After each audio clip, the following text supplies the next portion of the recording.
బీసీల రిజర్వేషన్ అంశం మీద ఈరోజు క్యాబినెట్ సమావేశం ఉండబోతా ఉంది. సో క్యాబినెట్ సమావేశంలో అదే 42% బీసీలకి ఇస్తారా లేదా 23%కే పరిమితం చేస్తారా అనేది ఒక చర్చ. సో ఇంకో పక్క బీసీలందరూ కూడా ఈరోజు రోడ్డెక్కిపోతూ ఉన్నారు. ఈరోజు నిరసనలు తెలిపే ప్రయత్నం చేస్తూ ఉన్నారు. అలాగే ప్రధానంగా 23% ఏదైతే ప్రభుత్వం నిర్ణయం తీసుకోబోతా ఉందో దీని మీద ఈరోజు హైకోర్టులో ఫైనల్ తీర్పు రాబోతా ఉంది. జడ్జిమెంట్ ఈరోజు ఏం జడ్జిమెంట్ రాబోతా ఉందో సో దాన్ని బేస్ చేసుకునే నెక్స్ట్ స్థానిక సంస్థ ఎన్నికలకి వెళ్ళబోయే ప్రయత్నం. సో ఎలా ఉండబోతుంది ఈరోజు బీసీలకి 42%కి సంబంధించి ఇప్పటికే హైకోర్టులో పెండింగ్ ఉన్న అంశాన్ని సో ఈరోజు తెరపడే ప్రయత్నం జరగబోతా ఉంది. ఈరోజు దానికి ఒక తీర్మానం రాబోతా ఉంది. సో ఏం చెప్పబోతుంది, హైకోర్టు ఏం తీర్పు ఇవ్వబోతుంది అనేది చాలా కీలకంగా మారింది. సో ఈరోజు బీసీలందరికీ కూడా ఒక బిగ్ డే అని చెప్పుకోవచ్చు. మొత్తం యావత్ బీసీలందరూ కూడా ఈరోజు ఎదురు చూస్తున్న అంశం. సో మరి బీసీలకి 23%కి పరిమితం చేసేటట్టయితే రాష్ట్ర ప్రభుత్వం మరి బీసీలు ఆగ్రహానికి గురయ్యే పరిస్థితి. ఇప్పటికీ కూడా స్థానిక సంస్థల్లో 42% అమలు చేయాలనేది బీసీల వాదన. సో అదే అంశం మీద వాళ్ళు కొట్లాడుతూ ఉన్నారు ఈరోజు. సో ఇదే గనక 23%కి వాళ్ళు పరిమితం అయితే బీసీ నేతలందరూ కూడా ఆగ్రహానికి గురయ్యే పరిస్థితి. సో ఇప్పటికే పలు సంఘాలు కూడా అనౌన్స్ చేయడం జరిగింది. బీసీలకి 42%, అది కూడా ఏదైతే కామారెడ్డి డిక్లరేషన్ ప్రకారం ప్రభుత్వం హామీ ఇచ్చిందో ఆ హామీని నెరవేర్చుకోమని బీసీ సంఘాలన్నీ కూడా గుర్తు చేస్తున్న పరిస్థితి. రాజ్యాంగబద్ధంగా ఈ రిజర్వేషన్స్ అనేది ఖరారు చేయాలనేది వాళ్ళ నిర్ణయం. సో ఇదే ప్రధాన వార్తలకు కనపడతా ఉన్నాయి. జనరల్ స్థానాల్లో బీసీ అభ్యర్థులు పార్టీ మద్దతుతో పోటీలో నిలబెట్టాలని కాంగ్రెస్ నిర్ణయం. ఎంపిక బాధ్యత ఎమ్మెల్యేలకు అప్పగింత. పంచాయతీల్లో బీసీలకు 50% కోటా దాటాలని సీఎం ఆదేశాలు. పార్టీ పరంగా అందుకు తగ్గట్టు ప్రణాళికలు. పంచాయతీ ఎన్నికల షెడ్యూల్ విడుదల ఏర్పాట్లు పూర్తవుతున్న తరుణంలో అధికార పార్టీ కీలక నిర్ణయం తీసుకున్నది. ఈ ఎన్నికల్లో బీసీ వర్గాల ప్రాతినిధ్యం 50% దాటాలని, అందుకు పార్టీ పరంగా చర్యలు తీసుకోవాలని సీఎం రేవంత్ రెడ్డి ఆదేశాలు జారీ చేశారు. సుప్రీంకోర్టు ఆదేశాల మేరకు ఎస్సీ, ఎస్టీ, బీసీలకు కలిపి మొత్తం రిజర్వేషన్లు 50% మించకుండా రాజ్యాంగపరమైన పరిమితులను పాటిస్తూనే బీసీలకు రాజకీయ ప్రాతినిధ్యాన్ని గణనీయంగా పెంచాలని స్పష్టం చేశారు.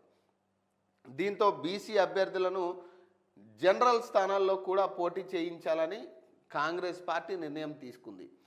ఇలా జనరల్ స్థానాల్లోనూ బీసీలను పోటీ చేయించడం ద్వారా రిజర్వేషన్ల పరిమితిని అధిగమించవచ్చని ఆ వర్గాలకు రాజకీయంగా 50%కి పైగా కోటా దక్కుతుందని భావిస్తున్నది. ఇప్పటికే బీసీలకు పార్టీ పరంగా 42% రిజర్వేషన్లు కల్పించాలని క్యాబినెట్లో నిర్ణయించింది.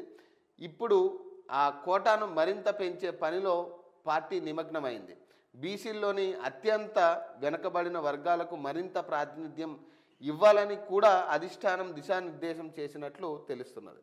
ఇక్కడ విషయం ఏంటంటే 50% మించకుండా అనేది సో ఇప్పుడు హైకోర్టులో ఉన్న తీర్పు పెండింగ్లు ఉన్న విషయం. సో ఇప్పుడు ఏమంటే 50% మించి మీరు ఏదైతే జనరల్ కోటాని కూడా బీసీలకు ఇచ్చే ప్రయత్నం చేస్తున్నారో సో అప్పుడు ఈ ఎస్సీలు, ఎస్సీ, ఎస్టీ, మిగతా కులాలన్నీ కూడా ఖచ్చితంగా ఆగ్రహానికి గురయ్యే పరిస్థితి ఉంటుంది.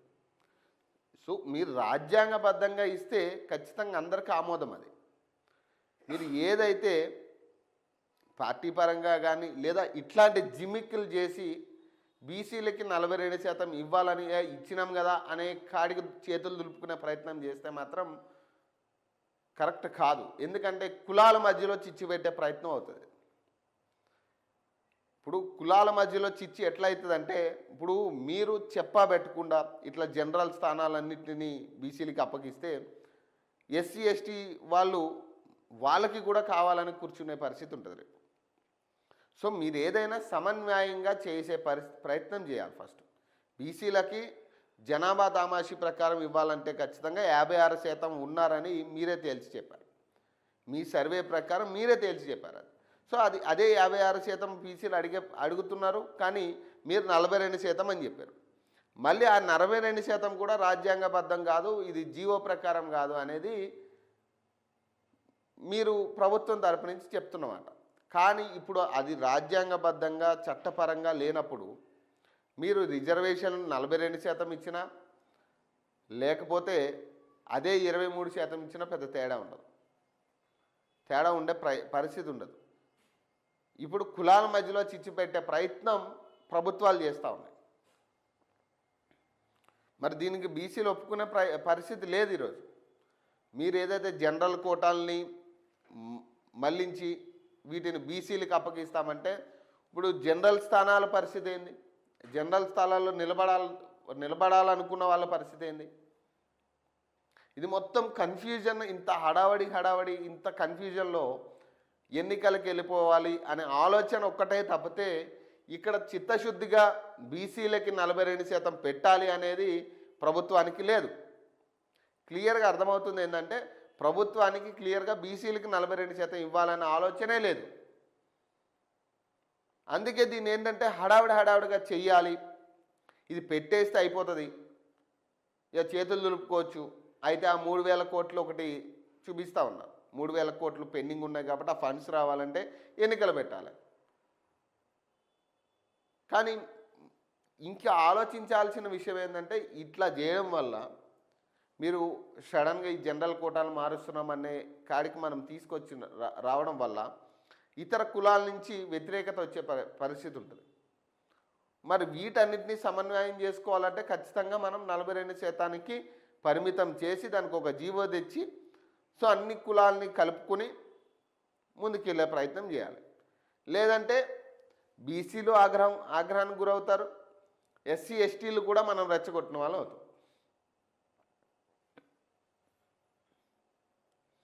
రేపో మాపో షెడ్యూల్. పంచాయతీ ఎన్నికలకు వేగంగా ఏర్పాట్లు. పంచాయతీ రాజ్ శాఖ నుంచి ఎస్సీసీకి చేరిన రిజర్వేషన్ల జాబితా ఈ నెల 26 లేదా 27న షెడ్యూల్ విడుదల చేసే ఛాన్స్.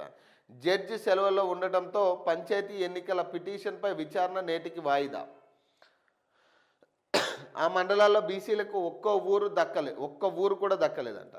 జిల్లా యూనిట్గా రిజర్వేషన్లు ఖరారు చేయడం, రొటేషన్ పద్ధతి వల్లే సామాన్య మహబూబాబాద్ జిల్లాలోని 6 మండలాల్లో బీసీలకు 0, ఆదిలాబాద్ మంచిర్యాల జిల్లాల్లోని 10 మండలాల్లోనూ ఇదే సీన్. ఒక్క గ్రామం దక్కకపోవడానికి నిరసిస్తూ భీమారం అలాగే జన్నారంలో బీసీల ధర్నా.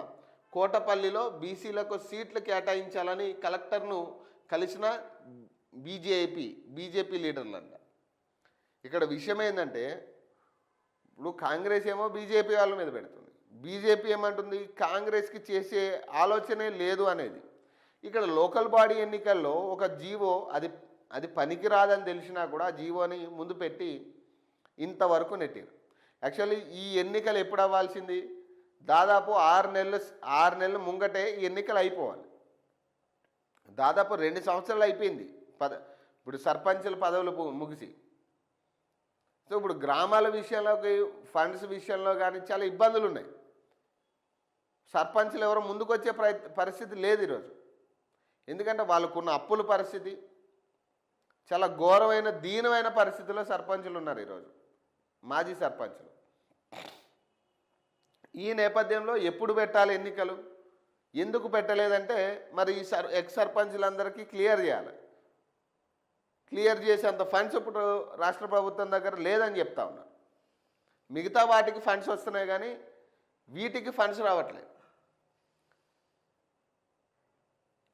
ఈ విషయంలో కొంత ప్రభుత్వం ఖచ్చితంగా బీసీలని మోసం చేసే ప్రయత్నమే చేస్తున్నట్టుగా కనబడతా ఉంది.